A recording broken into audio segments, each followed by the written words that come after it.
WhatsApp guys, welcome back once again. So दोस्तों, आज की कहानी जो एक्सप्लेन करने जा रहे हैं उसका नाम है डैनिश गर्ल। ये बात है 1933 की, जब दुनिया में फीवर जैसी बीमारी की दवा भी मुश्किल से मिल पाती थी। लेकिन उसी समय एक आदमी के फैसले ने पूरी दुनिया को चौंका दिया। उसने कुदरत को चुनौती दे दी। आखिर उसने ऐसा क्या किया, चलिए जानते हैं। तो कहानी शुरू होती है एक पेंटिंग एग्जीबिशन से, जहाँ पे आइनर नाम के आदमी की पेंटिंग हर जगह लगी हुई थी। उसकी तस्वीर बनाने की इस कला को जो भी देखता था वो बस उसका मुरीद हो जाता था। और वहाँ उसकी वाइफ ग्रेडा भी मौजूद थी, जो अपनी पति की कामयाबी से काफ़ी खुश थी। ग्रेडा भी पेशे से एक पेंटर है। दोनों की मुलाकात 6 साल पहले हुई एक आर्ट कॉलेज में, जिसके बाद दोनों कभी अलग नहीं हुए। वेल गाइस, आइनर की तरह ग्रेडा भी ज़्यादा मशहूर नहीं है, वो बस छोटी मोटी पोर्ट्रेट बनाती है। और आज उसे अपनी दोस्त उलाला की एक पेंटिंग बनानी थी ताकि वो अपनी बेली क्लासेस में उसे लगा सके। और वो इतनी बिजी है कि उसे यहाँ आने का टाइम ही नहीं मिलता, जिसकी वजह से पेंटिंग बनाने में बहुत देरी हो रही है, जिससे ग्रेडा भी परेशान होने लगती है। अब अगली सुबह ग्रेडा आइनर से बोलती है कि क्यों ना तुम मेरे लिए मॉडल की ड्रेस पहनकर वहाँ बैठ जाओ, मैं तब तक थोड़ी सी पेंटिंग बना लूँ। अब यहाँ आइनर बहुत ही हिचकिचाता है, लेकिन वो कपड़े पहनकर बैठ जाता है और ग्रेडा अपनी पेंटिंग को शुरू करती है। पर आइनर जब उन कपड़ों को पहनता है तो उन कपड़ों में उसे कुछ अलग महसूस हो रहा था। उसे वो कपड़े एक सुकून दे रहे थे और उसे बहुत ही अलग फील हो रहा था। लेकिन ऐसा क्यों हो रहा था ये तो उसे भी नहीं पता था। अब इसी बीच वहाँ उलाला आ जाती है, जो आइनर को उन कपड़ों में देख के उसे लिली कहकर चिढ़ाने लगती। अब उसी रात हम देखते हैं कि आइनर अपने गांव का एक लैंडस्केप की पेंटिंग बना रहा है। इसी बीच उसके पीछे से ग्रेडा आ जाती है और वो उसे अपने गांव के बारे में बताता है, जहां वो और उसका एक दोस्त हैंस रहा करते थे। पर अब वो पेरिस में एक बिजनेसमैन है। वो और हैंस हमेशा खुश रहते थे, पर कुछ दिनों बाद वो वहाँ से चला गया, जिसके बाद हम कभी नहीं मिल पाए। जब दोनों सो जा रहे थे तो आइनर देखता है कि ग्रेडा ने नाइट सूट पहन रखा है। अब वो उस कपड़ों को देख के उसी में खो जाता है, जिसे देखते हुए ग्रेडा कहती है कि अगर तुम चाहते हो इसे पहनना तो मैं तुम्हें इसे दे सकती हूँ। अब पूरी रात आइनर उसी नाइट ड्रेस को पहनकर सोता है। ये उसके लिए थोड़ा अजीब था, लेकिन उसे ऐसा करना काफी अच्छा लग रहा था। लेकिन जब अगली रात ग्रेडा देखती है कि आइनर ने अपने कपड़ों के नीचे वही नाइट ड्रेस पहन रखी है तो उसे थोड़ा अजीब लगता है। वो सोच में पड़ जाती है, पर वो उसे इग्नोर कर देती है, ये सोचकर कि ये शायद उसकी कोई शरारत होगी। अब उसी रात जब उसकी आंख खुलती है तो वो देखता है कि ग्रेडा उसकी तस्वीर बना रही है। उस रात आइनर के चेहरे पे एक मुस्कान थी। उसे लगने लगा था कि अब वो कुछ और बन गया है, पर ऐसा क्या था ये आपको आगे पता चलेगा। और इधर उलाला की बेली डांसिंग की ओपनिंग की डेट आ जाती है। दोनों इन्वाइटेड होते हैं, पर आइनर वहाँ जाने से मना कर देता है। तो ग्रेडा सोचती है कि क्यों ना वो उसे लिली बनाकर वहाँ पर ले जाए। ये सुन के आइनर मान जाता है और वो उसे एक लड़की की तरह तैयार करती है ताकि किसी को पता ना लग सके। अब कुछ देर बाद दोनों रेडी हो जाते हैं और आइनर को देखकर कोई भी कह नहीं सकता था कि वो असल में एक लड़का है। अब दोनों पार्टी के लिए निकल जाते हैं और वहाँ पहुँच के वो सभी से ये बोलती है कि ये एक आइनर की कज़न लिली है, और सभी उसकी बात मान भी लेते हैं। अब यहाँ आइनर बहुत ही अलग फील कर रहा होता है जब कई लड़के उसे अट्रैक्शन की नज़रों से देखते हैं। तभी उसके पास एक रिचर्ड नाम का लड़का आके बैठ जाता है, जो उसकी खूबसूरती का दीवाना हो चुका था। वो उसे काफ़ी बातें करता है। लिली को भी उसकी बातें काफ़ी अच्छी लगती है। रिचर्ड को भी पता नहीं है कि वो आइनर है। वो दोनों बातें करते करते करीब आ जाते हैं और किस भी कर लेते हैं। और यहाँ एक गड़बड़ हो जाती है। ग्रेडा इन्हें किस करते हुए देख लेती है। इसी दौरान लिली की नाक से भी खून आने लगता है और ग्रेडा उसे छुपा कर वहाँ से घर लाती है। पहले तो ग्रेडा को ये सब मजाक लग रहा था, लेकिन उसने आइनर को किस करते हुए देखा तो वो समझ गई कि ये कुछ ज़्यादा हो रहा है। उस रात दोनों एक दूसरे से नजरें तक नहीं मिलाते और अगली सुबह ग्रेडा देखती है कि आइनर चुपचाप एक कोने में खड़ा हुआ है। अब वो उसके पास जाती है और पूछती है कि कल लिली और रिचर्ड के बीच में क्या हुआ।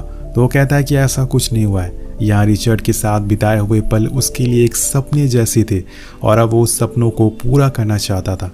अब ग्रेडा गुस्से में कहती है कि बेहतर होगा कि लिली कभी बाहर ना आए। हमें उसे बनाया था बस एक गेम खेलने के लिए, वो बस एक इमेजिनेशन है। लेकिन आइनर के लिए लिली बस एक इमेजिनेशन नहीं है, वो उसके अंदर की छुपी एक आवाज़ है जो कि अब जाग चुकी है। अब ग्रेडा गुस्से में वहाँ से चली जाती है और कहती है कि हमें डॉक्टर के पास चलना चाहिए। लेकिन आइनर कहता है कि मैं बिल्कुल ठीक हूँ, मुझे वहाँ जाने की कोई भी ज़रूरत नहीं है। अब दिन के ढलने के बाद दोनों के बीच में बातें कम होने लगती है। वो हमेशा खुद को मिरर में देखता रहता है, मानो उसे खुद में एक खूबसूरत लड़की दिखाई देती है। वो खुद को लिली मानने लग गया था। वो उसकी तरह चलता बोलता ज़िंदगी बिताना चाहता था। ये सारी चीज़ें वो छुप कर रहा था। कुछ समय के बाद आयनार से रहा नहीं गया तो वो चुपके से उलाला के वार्डरोब में चला जाता है और उसे अब इन कपड़ों में घुटन महसूस होने लगती है। वो सारे कपड़े उतार कर खुद की खूबसूरती को देखता है और दूसरे कपड़े पहनकर रिचर्ड से मिलने जाता है। अब यहाँ रिचर्ड उसे देख के हैरान रह जाता है और दोनों में बहुत सी बातें होती है। एक पल के लिए भी ऐसा महसूस नहीं होता कि रिचर्ड के सामने जो बैठी है वो एक लड़का है। अब घर आने पे आयनर देखता है कि ग्रेडा एक कोने में बैठी रो रही है। उसके मन में चल रहा था कि आयनर कभी घर वापस नहीं आएगा, अब वो यहाँ से चला गया है। आयनर आके उसे गले लगाता और उसे एक सहमी हुई आवाज़ में बोलता है, मैं हमेशा से तुम्हारा ही हूँ। कुछ समय बाद ग्रेडा लिली की बनाई हुई पेंटिंग एक आर्ट कलेक्टर को दिखाती है, जिसे देखते ही वो उसमें खो जाता है। उसे वो सारी पेंटिंग इतनी ज़्यादा अच्छी लगती है कि वो सारी की सारी खरीद लेता है और कहता है कि हमें ऐसी और भी पेंटिंग चाहिए, जितनी जल्दी हो सके तुम्हें और पेंटिंग बनानी होगी। अब ये सुनकर ग्रेडा की खुशी का ठिकाना नहीं होता। उसे ऐसा लगने लगा था कि अब उसके अच्छे दिन आने वाले हैं। वहीं एक तरफ आयनर एक बार फिर रिचर्ड से मिलने जाता है लिली बनकर। इस बारी वो दोनों क्लोज आ जाते हैं, लेकिन यहाँ रिचर्ड को पता चल चुका था कि ये लिली के पीछे आयनर ही है। ये सच जानकर आयनर बहुत ही एम्बैरेस फील करता है और वहाँ से भागकर चला जाता है। अब इस मुलाकात के बाद आयनर के अंदर एक लड़की बनने की इच्छा और ज़्यादा जाग जाती है, यानी कि एक प्रॉपर लड़की। अब लिली यानी कि आयनर घर आ जाता है और कुछ देर बाद ग्रेडा भी आ जाती है। वो देखती है कि लिली बैठी हुई है। पहले तो उसे काफ़ी शौक लगता है, लेकिन जब वो उसके पास जाती है तो उसके आंसू देखकर उसे चुप कराने लगती है। वो उसे सब कुछ बताता है कि रिचर्ड के बारे में और सारी चीज़ों के बारे में। जिसके बाद ग्रेडा उसे पूछती है, क्या तुम उसके अलावा किसी और से भी मिलते हो? तो वो कहता है कि नहीं, ये तो बस लिली की ज़रूरतें हैं, मैं तो बस तुमसे प्यार करता हूँ, मैं तुम्हारा हूँ। पर हाँ, बचपन में मेरा एक दोस्त था हंस नाम का, उसने मुझे किस करने की कोशिश की थी, लेकिन तभी वहाँ डैड आ गए और उसे बहुत ही डांट पड़ी। इसी दौरान आयनर के पेट में एक बहुत ही तेज़ दर्द होने लगता है और ग्रेडा उसे फ़ौरन हॉस्पिटल लेके जाती है, जहाँ डॉक्टर को सारी बातें बताने के बाद वो कहता है कि ये हार्मोनल इफेक्ट की वजह से हुआ है, पर हमें रेडिएशन की मदद से इसे ख़त्म कर सकते हैं। लेकिन दोस्तों, एक्चुअल में ऐसा होता नहीं है। जब इस नाकामी की बात डॉक्टर को पता चलती है तो वो आयनर को पागल कहने लगता है, लेकिन ग्रेडा उसे गुस्से में सुना देती है कि आयनर पागल नहीं है। अब डॉक्टर उसे एक और बात बताता है कि तुम आज से अपने सारे कपड़ों और गहनों को ताला लगा कर रखना या फिर उन्हें छुपा कर रखना, मतलब वो और ज़्यादा लिली में बदलता जाएगा। अब कुछ समय बाद ग्रेडा को दोबारा आर्ट कलेक्टर मिलता है, जो उसे बताता है कि तुम्हारी पेंटिंग अब पेरिस के एग्जीबिशन में लगने वाली है और तुम्हें वहाँ पर इन्वाइट किया गया है, तुम्हें वहाँ ज़रूर जाना चाहिए। और कहीं ना कहीं ग्रेडा का ये सपना भी होता है जो पूरा होने जा रहा था, पर वो जाने से मना कर देती है क्योंकि आयनर की हालत अभी ठीक नहीं है। तो आर्ट कलेक्टर कहता है कि तुम अभी अपने करियर की ऊंचाइयों पर हो, अगर तुमने इसे मिस कर दिया तो आगे कुछ और नहीं कर पाओगी। अब ग्रेडा उसकी बातों को मान जाती है और घर जाके फ़ौरन आयनर को ये बात बताती है। इसके बाद वो नीचे जाके देखती है तो एक लेटर आया हुआ था जो डॉक्टर ने भेजा था, जिसमें लिखा था कि उसे फिर से हॉस्पिटल बुलाया गया है।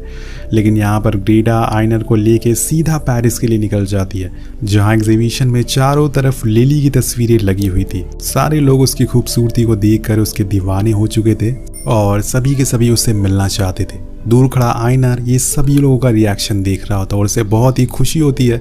अब लोगों के मुंह से लिली की तारीफें उसे सुनकर बहुत ही अच्छा लगता है। उसी रात ग्रेडा आयनर के करीब आना चाहती थी, लेकिन वो उसे मना कर देता है क्योंकि अब वो आयनर नहीं रहा है, वो तो लिली बन चुका है। अब उस दिन के बाद से धीरे धीरे वक्त बीतता चला गया। ग्रेडा बहुत कोशिश करती है कि वो दोबारा से उसी आयनर को वापस ला सके, लेकिन ऐसा कुछ नहीं होता। धीरे धीरे 6 महीने बीत जाते हैं। एक दिन ग्रेडा हंस से मिलने जाती है। हंस वही इंसान है दोस्तों जो बचपन में आयनर का दोस्त हुआ करता था। वो अभी भी पेरिस में रहता है। अब दोनों एक कैफे में मिलते हैं और वो खुद को आयनर की वाइफ बता के इंट्रोडक्शन करवाती है।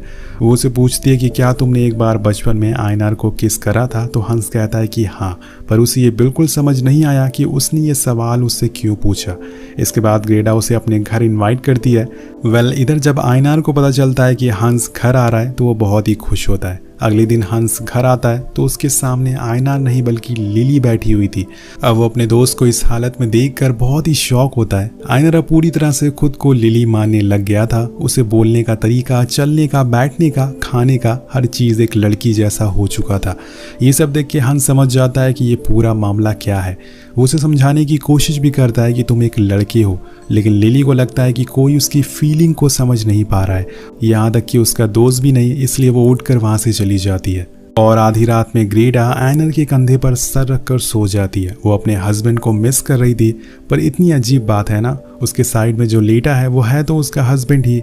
वो दिन भर उन्हीं कपड़ों में घूमता रहता था और ग्रेडा भी उसे कुछ नहीं कहती थी, क्योंकि उसे पता था कि आयनर को इसी में खुशी मिलती है। अब कुछ देर बाद लिली कहती है कि वो उसकी एक बार दोबारा से पेंटिंग बनाना शुरू कर दे। ग्रेडा ऐसा ही करती है। वो फिर से उसकी एक खूबसूरत सी पेंटिंग बनाती है, जिसे एग्जीबिशन में लोग काफ़ी पसंद करते हैं। और अपनी कामयाबी को देखकर ग्रेडा भी बहुत खुश थी, पर इतने लोगों के बीच में वो खुद को अकेली महसूस कर रही थी, क्योंकि वो ये खुशी और कामयाबी के पल आयनार के साथ बिताना चाहती है। लेकिन आयनार, जो कि लिली बन चुका है, वो अपनी दुनिया में मस्त है। इसी बीच वहाँ हंस आता है। वो ग्रेडा के पास जाता है और उसे कॉन्ग्रेचुलेट करता है और साथ में उसे डिनर के लिए भी इनवाइट करता है, लेकिन वो मना कर देती है। उसे पता है कि हंस उसे कहीं ना कहीं पसंद करता है। अब घर आने पर वो कुछ और समय आयनार के साथ बिताना चाहती थी, पर वो देखती है कि वहाँ लिली मौजूद है। वो चिल्लाकर उससे कहती है कि बस करो, मुझे मेरे हस्बैंड वापस चाहिए, मैं थक चुकी हूँ इन सब से। तो लिली कहती है कि इसमें मेरी कोई गलती नहीं है, आयनर अब मर चुका है, अब जो भी है वो बस लिली है। अब ये सुन के ग्रेडा रोने लगती है और उसे भीख मांगती है कि मेरे हस्बैंड मुझे वापस कर दो, मैं उनसे बात करना चाहती हूँ। अब लिली उसे कहती है कि मुझे माफ़ कर दो, मैं ऐसा नहीं कर सकती। ग्रेडा रोते हुए वहाँ से बाहर जाती है, जहाँ उसे हंस मिलता है और उसे गले से लगाकर शांत करवाता है। लेकिन ग्रेडा फिर भी उसे दूर चली जाती है, क्योंकि वो आयनर को अभी भी चाहती थी, इसलिए वो हंस के करीब नहीं जाती। अब इसी तरह से कुछ और समय बीत जाता है और ग्रेडा आयनर को लेके एक बार फिर से अपने शहर वापस आ जाती है, जहाँ पर वो उलाला से मिलती है। उलाला को भी यकीन नहीं हो रहा था कि आयनर के साथ क्या हुआ है। वेल गाइस, यहाँ पर जो एडी रेडमेन ने एक्टिंग करी है वो लाजवाब है, और उन्हें देखकर ऐसा लगता ही नहीं कि वो एक्टिंग कर रहे हैं, ऐसा लगता है सच में उनके अंदर कोई लिली है। वेल गाइस, कहानी पर आते हैं। अब यहाँ उलाला भी आयनार के बारे में सुनकर पूरी तरह से शॉक थी। वो उसे एक डॉक्टर के बारे में बताती है जो ऐसे लोगों में इंटरेस्ट रखते थे। अब अपने कुछ सवाल को ढूंढते हुए आयनार किताबों का सहारा लेता है। वो लाइब्रेरी जाता है और उसे एक सेक्सुअल इमोरलिटी की बुक पढ़ता है। उस बुक में कुछ नॉर्मल और एबनॉर्मल आदमियों के बारे में लिखा हुआ था, लेकिन तभी उसे कुछ लड़के देख लेते हैं ये बुक पढ़ते हुए, और बाहर आने पे उसे परेशान करते हैं, यहाँ तक कि उसे बुरी तरह से मारते भी हैं, क्योंकि वो एक अलग इंसान है। कोई अलग है इसका मतलब ये नहीं कि आप उसे मारने लगे। वेल, आयनर यहाँ से सीधा हंस के पास जाता है, जो उसकी मरहम पट्टी करता है। वो उसे बचपन की बहुत सारी बातें बताता है और ये सुनकर उसे बहुत ही अच्छा फील भी होता है, और साथ में उसे कुछ डॉक्टर्स को दिखाने को कहता है, कुछ बड़े डॉक्टर्स को। और इसके बाद क्या था दोस्तों, एक एक करके कितने डॉक्टर्स ने लिली का चेकअप किया। कुछ ने तो उसे बुक्स पढ़ने का सजेशन भी दिया, और कुछ तो उसे पागल खाने भी भेजना चाह रहे थे, लेकिन सही वक्त पर वो वहां से निकल जाता है। अब आयनार समझ चुका था कि इन सब का उस पर कुछ भी असर नहीं होने वाला है, बल्कि उसकी हालत और ज़्यादा खराब होती जा रही है। अब एक रात ग्रेडा जब घर आती है तो वो लिली को एक कोने पर बैठा पाती है। उसके पास जाने पर लिली कहती है कि क्या मैं पागल हूँ? तो वह कहती है कि नहीं, पर हाँ, मुझे ये हमेशा से लगता है कि आज जो कुछ भी हो रहा है वो सब मेरी गलती है। अगर मैं तुम्हें उस दिन पार्टी में लिली बनाकर नहीं ले जाती तो आज मेरे सामने मेरा आयनार बैठा होता। जवाब में लिली कहती है कि नहीं, इसमें तुम्हारी कोई गलती नहीं है। लिली हमेशा से मेरे अंदर थी और तुमने उसे बाहर लाने में मेरी मदद करी है। अब इतने समय बाद ग्रेडा भी मान चुकी है कि अब वो चाहकर भी अपने हस्बैंड को वापस नहीं ला सकती। उसे मानना ही पड़ेगा कि अब वो जो भी है लिली ही है। कुछ दिन बाद वो लोग उलाला के बताए हुए सर्जन के पास जाते हैं और उसे आयनर की हालत के बारे में बताते हैं। तो डॉक्टर कहता है कि जैसी आयनर की हालत है उसे देख के मेरा मानना है कि अब हम आयनर को कभी वापस नहीं देख पाएंगे। बेहतर होगा कि अब हम आयनर को पूरी तरह से लिली बना दें। पहला, हमें आयनर का मेल पार्ट को रिमूव करना होगा, और दूसरा, हमें उसके वजाइना को कंस्ट्रक्ट करना होगा। लेकिन एक बात मैं बताना चाहूँगा कि ऐसा ऑपरेशन आज तक कभी नहीं हुआ है। इसमें शायद हम आयनर को खो भी सकते हैं, लेकिन अगर ये कामयाब हुआ तो लिली को एक नई जिंदगी मिल जाएगी। अब ये सुनकर लिली के चेहरे पे एक बहुत ही अच्छी स्माइल आ जाती है, जिसे देख के ग्रेडा ऑपरेशन के लिए हाँ कर देती है। अब कुछ दिन बाद वो ऑपरेशन के लिए दूसरे शहर जाने लगता है, लेकिन वो ग्रेडा को अपने साथ आने के लिए मना करता है। उसका कहना था कि ये उसका सफ़र है और उसे अकेले ही तय करना होगा। आयनर को जाते हुए देखकर ग्रेडा रोने लगती है और उसे बहुत मिस करती है। उसे कहीं ना कहीं लग रहा था कि आज वो अपने हस्बैंड को आखिरी बार देख रही है। अब उसके जाने के बाद हंस ग्रेडा के करीब आना चाहता था, लेकिन वो अभी भी आयनर से प्यार करती है, इसलिए वो उसे मना कर देती है। समय बीतने लगता है पर ग्रेडा का मन आयनर के बिना नहीं लग रहा था, इसलिए वो उसके पास चली जाती है, जहाँ वो देखती है कि आयनर दर्द में तड़प रहा है। पर ग्रेडा को खुद के करीब देखकर उसे बहुत ही अच्छा महसूस होता है। वेल, आज आयनर का पहला ऑपरेशन हो चुका है, उसके मेल पार्ट को रिमूव कर दिया गया है और अब धीरे धीरे करके लिली ठीक होने लग गई है। एक दिन दोनों हॉल में बैठे होते हैं और ग्रेडा उसकी तस्वीर बना रही होती है, तो लिली कहती है कि तुम्हारी पेंसिल ने तो मेरी तकदीर ही बदल दी, तुम हमेशा से लिली को मुझसे बेहतर बनाती हो। ये सुनकर ग्रेडा के चेहरे पर एक स्माइल थी। अब एक हफ्ते बाद ग्रेडा लिली को लेके अपने घर आ जाती है, क्योंकि अब वो पूरी तरह से ठीक हो चुकी थी। पर यहाँ आके दोनों अब एक दोस्त की तरह रहने लग जाते हैं। अब लिली के अंदर ग्रेडा के लिए कोई भी फीलिंग्स नहीं थी। लिली ने वही शहर में एक परफ्यूम शॉप में जॉब शुरू कर दिया था, जहाँ और भी लड़कियाँ काम करती थी और उनके साथ काम करने से उसे काफ़ी अच्छा महसूस हो रहा था। और अब यहाँ इस शहर में उसे रिचर्ड भी मिल जाता है, जिसे वो पहले से ही पसंद करती थी। उसकी ज़िंदगी में खुशियाँ वापस आ रही थी। अब एक रात दोनों बैठे होते हैं तो ग्रेडा कहती है कि मैंने सपने में देखा कि तुम्हारी शादी होने वाली है। तो लिली कहती है कि हाँ, मैंने सोचा है मैं अब शादी कर लूँ। ग्रेडा के मन में बहुत ही अजीब फीलिंग आती है। वो कहीं ना कहीं अभी भी एक्सेप्ट नहीं कर पा रही थी कि आयनर के साथ क्या हो रहा है। वो सोच रही थी कि 6 साल पहले उसने इस आदमी से शादी करी थी ताकि वो एक परिवार बना सके, पर आज वही शख्स उसके सामने खुद के परिवार बनाने की बात कर रहा है। वेल, अब कुछ समय बाद लिली एक बार फिर से उसी डॉक्टर से मिलती है और अब उसका दूसरा ऑपरेशन होने वाला था, जो कि पहले वाले से ज़्यादा मुश्किल था। अब ग्रेडा उसे ऐसा करने से मना करती है क्योंकि इस ऑपरेशन में उससे कुछ भी हो सकता है, पर लिली नहीं मानती। वो बस एक कदम दूर थी अपनी मंजिल से। वेल, यहीं इसी हॉस्पिटल में हंस भी ग्रेडा से मिलने आता है और वहीं दूसरी तरफ हम देखते हैं कि लिली का ऑपरेशन शुरू हो गया है। ऑपरेशन पूरे 1 दिन तक चलता है, लेकिन यह ऑपरेशन कामयाब नहीं होता दोस्तों। लिली की हालत बिगड़ने लगती है और जब ये बात ग्रेडा को पता चलती है तो वो सब कुछ छोड़कर लिली के पास आ जाती है। वो पूरी रात उसकी देखभाल करती है, लेकिन इन्फेक्शन फैलने की वजह से अब उसकी हालत और ज़्यादा ख़राब हो चुकी थी। अगले दिन लिली को होश आता है तो वो खुद के सामने ग्रेडा को पाती है। उसे देखकर लिली एक धीमी आवाज़ में कहती है कि मैं अब पूरी हो चुकी हूँ, मैं लोगों के बीच जाना चाहती हूँ। वो उसे लेके एक पार्क में जाती है जहाँ पे हंस भी मौजूद था। लिली कहती है कि तुम्हें पता है ग्रेडा, कल मैंने एक सपना देखा कि मेरी माँ ने मुझे लिली कहकर पुकारा है। मैं बहुत ही खुश नसीब हूँ, मुझे तुम जैसी प्यार करने वाली मिली। ग्रेडा इस चीज़ का जवाब दे पाती कि तब तक लिली उसे छोड़ कर जा चुकी थी और ये देखकर ग्रेडा उसे गले से लगा कर रोने लगती है और उसकी तो मानो पूरी दुनिया ही उजड़ गई थी। आयनर के अलावा इस दुनिया में उसका कोई भी नहीं था। वो खुद को कोसती है कि काश वो उस दिन आयनर को उस पार्टी में नहीं ले जाती, पर उसे भी पता था कि शायद उसकी और आयनर की तकदीर में यहीं तक का सफ़र लिखा था। कुछ महीनों बाद ग्रेडा हंस के साथ उसके गांव जाती है जहां पे वो और आयनर ने बचपन बिताया था। वो उसी जगह पर खड़ी थी जिसकी पेंटिंग आयनर हमेशा बनाया करता था। इसी दौरान एक तेज़ हवा का झोंका आता है और ग्रेडा के गले में बंधा हुआ लिली का स्कार्फ उड़ जाता है। हंस उसके पीछे भागता है, लेकिन ग्रेडा उसे ये कह के रोक देती है कि रहने दो, लिली को अब उड़ जाने दो, वो अब आज़ाद है, उसे जहाँ मन चाहे वो वहाँ जा सकती है। और इसी अधूरे अंत के साथ ये कहानी यहीं ख़त्म हो जाती है। आखिर में हमें बताया जाता है कि आयनर के जाने के बाद ग्रेडा ने लिली की पेंटिंग बनाना नहीं छोड़ी। 1933 में लिली की एक डायरी पर एक बुक पब्लिश हुई जिसका नाम है मैन इनटू वुमेन, जो लिली की ज़िंदगी के ऊपर लिखी थी कि कैसे वो इस दुनिया की पहली इंसान बनी जिसने सेक्स चेंजिंग ऑपरेशन करवाया और उसके इस कदम ने ट्रांसजेंडर कम्युनिटी में एक रिवोल्यूशन ला दिया। इसी के साथ ये कहानी ख़त्म हो जाती है। तो आपको ये कहानी कैसी लगी नीचे कमेंट करके ज़रूर बताएगा। मिलते हैं आपसे अगली वीडियो में। Thank you so much watching. Peace out.